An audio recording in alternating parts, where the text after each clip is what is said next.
there has been a push by progressive lawmakers, including Tiffany Caban, who's a new council member in New York, about the usage of solitary confinement in New York City prisons and in New York and Rikers in particular.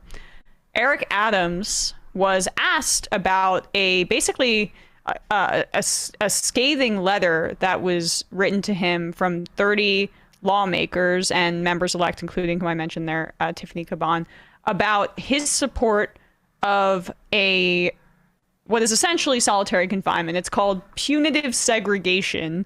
So they're just rebranding the practice. And Eric Adams chose to, I guess, respond with outrage and talk about his experience as a police officer, which is a complete logical non sequitur, but it gives us a preview as to how he's going to operate as mayor of New York. For people to continue to say Eric supports solitary confinement, that is just a lie. I support punitive segregation. I am not going to be in a city where dangerous people assault innocent people, go to jail, and assault more people. You cannot have a jail system where someone sexually assault a staffer, slash an inmate, and then say, it is all right, I'm going to give you an iPad and just hug you and say, don't do it again. No.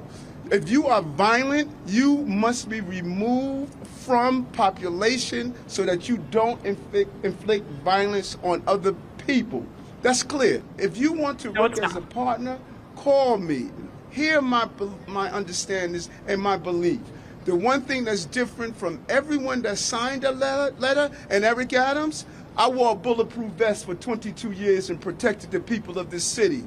And when you do that, then you have the right to question me on safety and public safety matters. I think I know a little something about this. I'm going to protect my correction officers. I'm going to protect the inmates that are serving time. And I'm not going to allow violent people to do violence and think they can do it without being held accountable. And we can do it in a humane fashion. And if anyone wants to talk to me about that, don't write a letter. Call me and speak with me. That is how we're going to resolve this. There's a body of people that are coming into the city council. They have no desire in moving our city forward. Their desire is to be disruptive. What I am going to do, I'm going to ignore them. I'm going to stay committed, undistracted, and I'm going to grind. If they like it or not, I'm the mayor. Oh, I'm the mayor. So I don't have to listen to the 30 lawmakers who also serve the state and serve my area, who are calling on me to change my practices because I'm a cop and I served for 22 years. And if you don't like it, now I'm the mayor. You can't question me unless you are also a police officer. Well, it seems pretty simpatico with cop mentality. Yeah, and I mean, aside from the copping, it's just centrist authoritarianism. Yeah. Like, these people are just here for disruption. I'm here to, just enact whatever I want to do. And we thought, there's an Onion article going around where it's de Blasio basically saying, well, look, I'm gonna look a lot better when Eric Adams comes in. I mean, and there's truth to that, because before him, we had Bloomberg, and that's what this is gonna look a lot more like, except Eric Adams is, I mean, even more of a wild card. He's gonna also bring this police mentality, likely bringing stop and frisk back. It's going to be a different flavor, but it's also going to be this emboldened and arrogant centrism, as Matt mentioned. And that's the thing, like that, all the people that think we went way too far with reform and, soft on crime stuff, just admit you're getting what you want with Eric Adams, and let's see what this model does. And I imagine it's going to lead to a lot more cruelty than even like the weak de Blasio reform vision was. Yeah.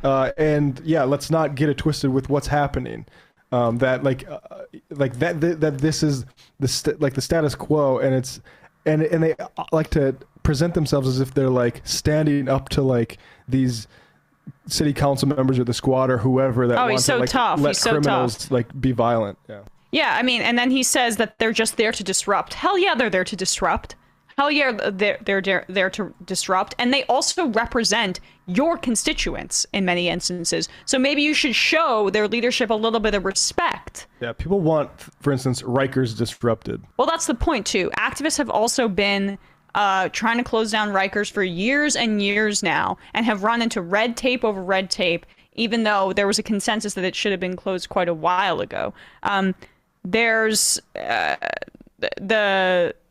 a variety of unexplained deaths at Rikers, people being held there who've died without yet being having their day in court because they're unable to make bail.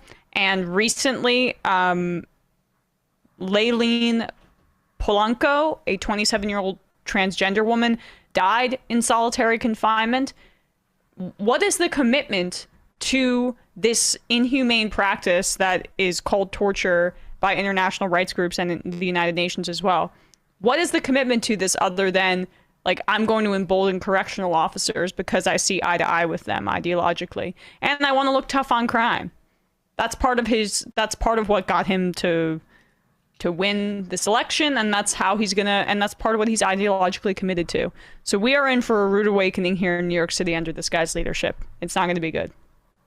Also, it's interesting, like, my general position on prison is that it should only be used for protection of communities and not for punitive punishment. So, like, the idea that we're holding a whole bunch of nonviolent people in prison is another problem that we should address. Yep. That's the inherent contradiction in him saying we have to protect the prisoners. Why are they in prison then, if they need protection from the actual criminals in prison? We decide we need to be punitive and instead of just protectionist. So between the one serving, it's the #1 jailer in the entire globe. Right, but we're having a diplomatic boycott of China right now because of the human rights violations. Let's talk about authoritarianism, as we have more raw prisoners than China does with a smaller population. Much smaller.